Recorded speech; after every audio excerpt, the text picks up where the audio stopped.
Beberapa hari kemudian, asisten pribadi Namsin berangkat ke Ceko untuk menjemput Namsin. Asisten pun terkejut setelah melihat kondisi Namsin yang sebenarnya, karena sebelumnya ia salah menduga dan mengira jika robot itu adalah Namsin. Ibu Namsin dan asisten pun berbicara mengenai hal berbahaya yang akan mereka hadapi jika Pak So mengetahui kondisi Namsin yang sebenarnya. Untuk melindungi Namsin pun, akhirnya mereka sepakat mengirim si robot ke Korea sampai Namsin yang asli benar-benar sembuh. Si robot pun diajarkan tentang segala hal yang berhubungan dengan Namsin sebelum akhirnya mereka pergi. Adegan berpindah. Di perusahaan terlihat Pak So sedang mempersiapkan presentasi tentang MK Motor. Perlu diketahui bahwa Pak So ini adalah seorang eksekutif yang sudah lama mengincar PK Group. Ia juga yang mengirim mata-mata untuk membunuh Namsin. Tujuannya agar dia bisa mengambil alih peran di perusahaan. Di tempat lain, sahabat Kang Sobong menceritakan yang sebenarnya, bahwa kamera yang pernah ia gunakan untuk memotret itu berasal dari Namsin, dan saat itu Namsin sengaja menjebaknya serta memukulnya agar dirinya dicap sebagai orang yang tidak baik. Ketika presentasi tiba, Pak So mulai membuka acara dan memperkenalkan produk mobil tanpa pengemudi. Ketika mobil berhenti di tengah-tengah panggung, terlihat Namsin keluar dari kursi belakang. Tak ada yang tahu jika dia sebenarnya adalah robot. Dengan ekspresi yang kaget, Pak So pun menyerahkan presentasinya kepada Namsin. Di akhir presentasi, tiba-tiba Kang Sobong datang dan marah dengan mata yang berkaca-kaca.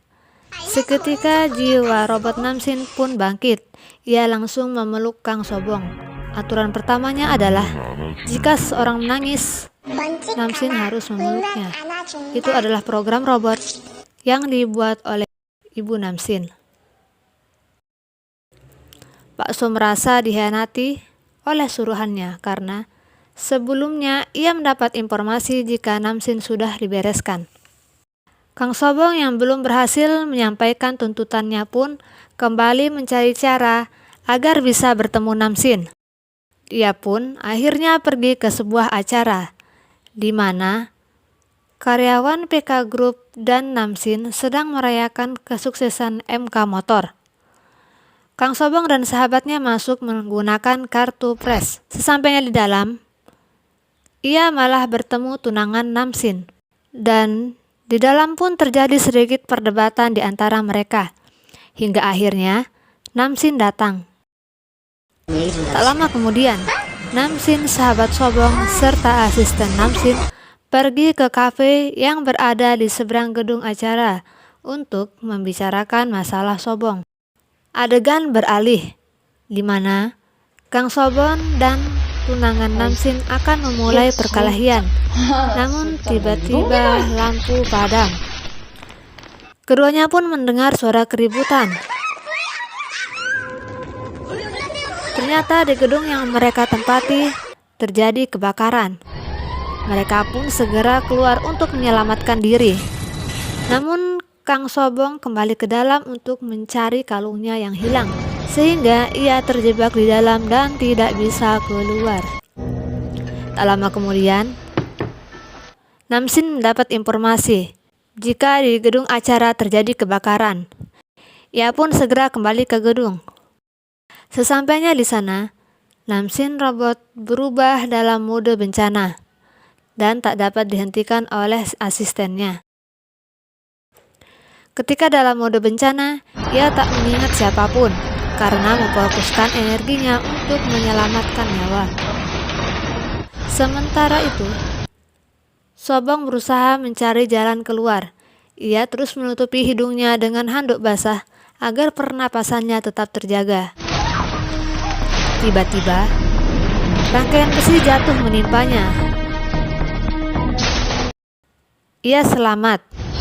Hanya saja tumpukan besi itu menyebabkan badannya terjepit. Sampai di situ, rangkaian besi lain lagi-lagi hampir menimpanya. Namun beruntungnya Namsin segera datang dan menahannya. Ia menyingkirkan tumpukan besi itu dengan mudah dari Kang Sobong. Namsin pun segera menyelamatkan Kang Sobong dan membawanya keluar. Dan cerita tentang robot hari ini pun selesai.